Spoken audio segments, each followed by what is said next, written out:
बोलो भगवान श्री रामचंद्र जी महाराज की जय। संसार में स्त्री पुरुष नाम वाले जितने चर अचर प्राणी थे, वे सब मर्यादा को छोड़कर कामदेव के वश में हो गए। सबके हृदय में काम की इच्छा हुई।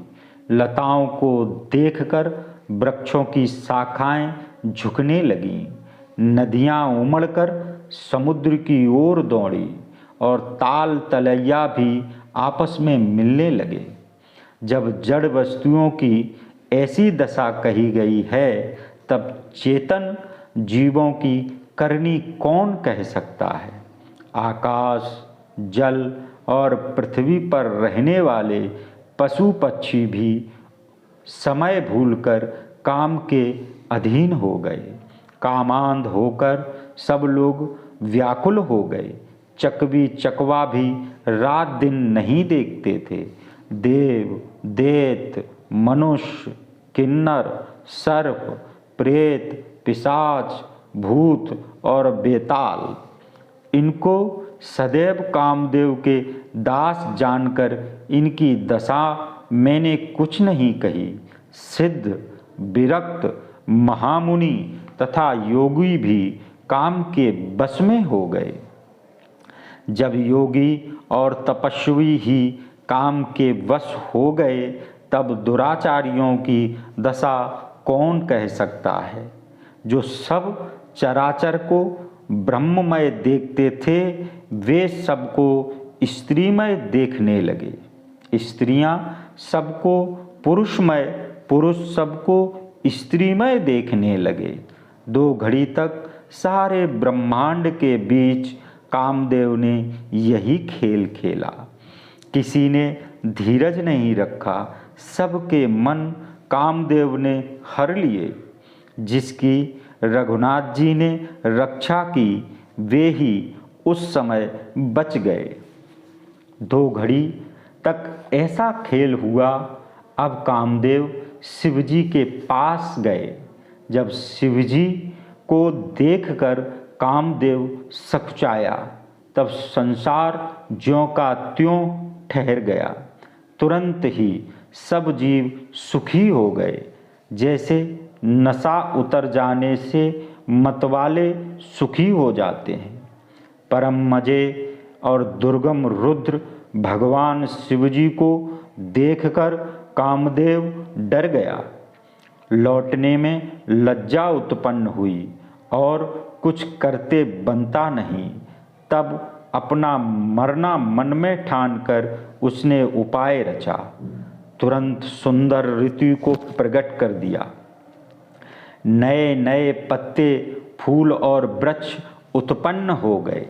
वन में उपवन और तिपवली सरोवर और दिशाएं बहुत सुंदर हो गए। जहाँ तहाँ मानो प्रेम उमड़ने लगा, जिसको देखकर बूढ़ों के मन में भी कामदेव जाग उठा।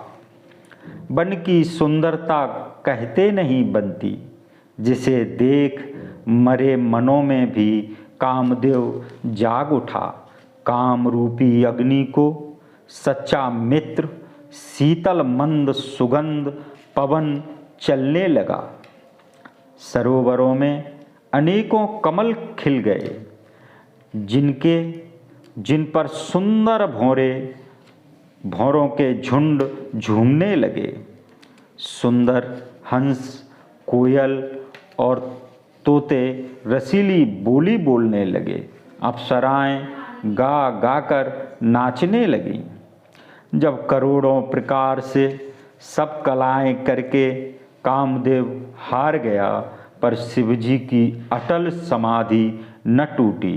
तब कामदेव क्रोधित हो उठा। आम के वृक्ष की सुंदर शाखा को देखकर उसी पर मन में क्रोध से भरा कामदेव चढ़ गया।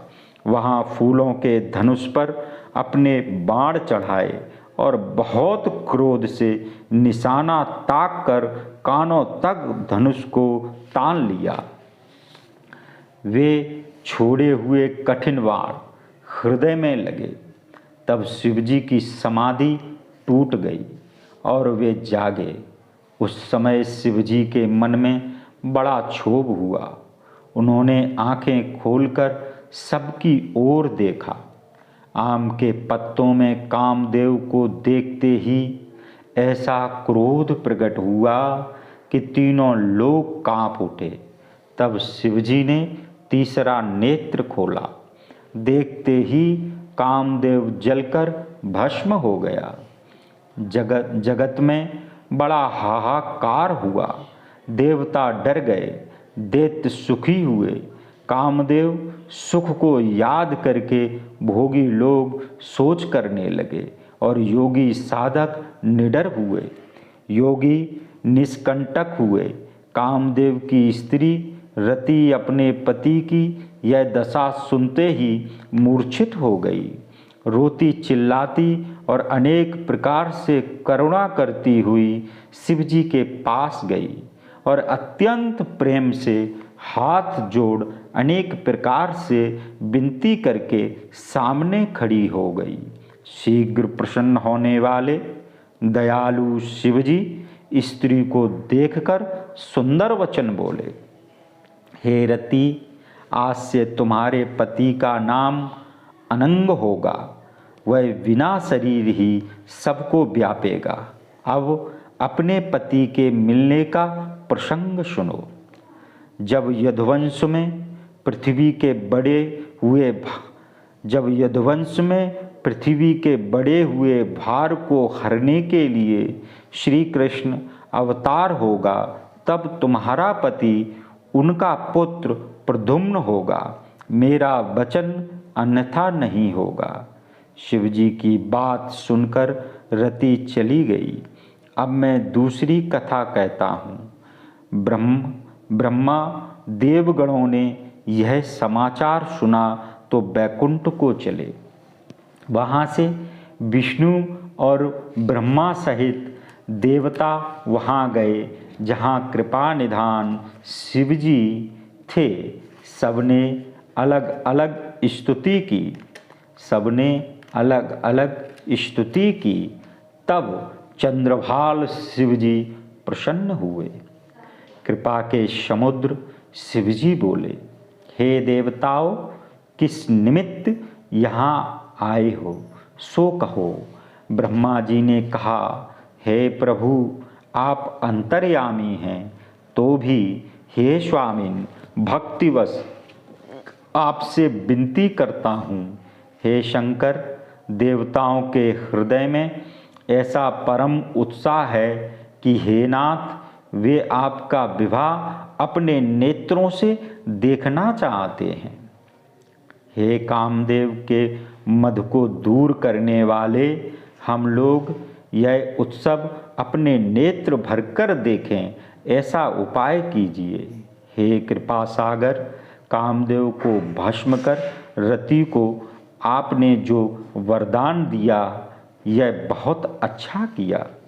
अपराध का दंड देकर फिर कृपा करते हैं। हे नाथ, यह तो स्वामियों का सहज स्वभाव है।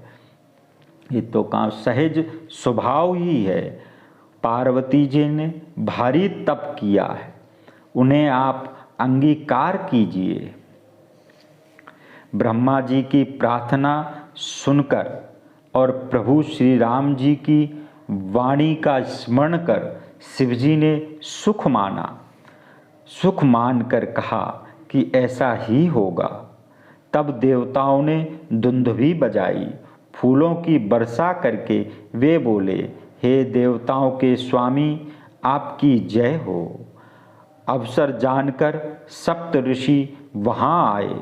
ब्रह्मा जी ने उन्हें तुरंत हिमालय के घर भेजा। वे पहले वहाँ गए जहाँ पार्वती जी थीं। पार्वती से वे छल से भरे हुए मीठे वचन बोले। नारद का उपदेश मानकर तुमने उस समय हमारा कहना नहीं माना। अब तुम्हारा प्रण झूठा हो गया, क्योंकि महादेव जी ने कामदेव को ही भस्म कर दिया है। बोलो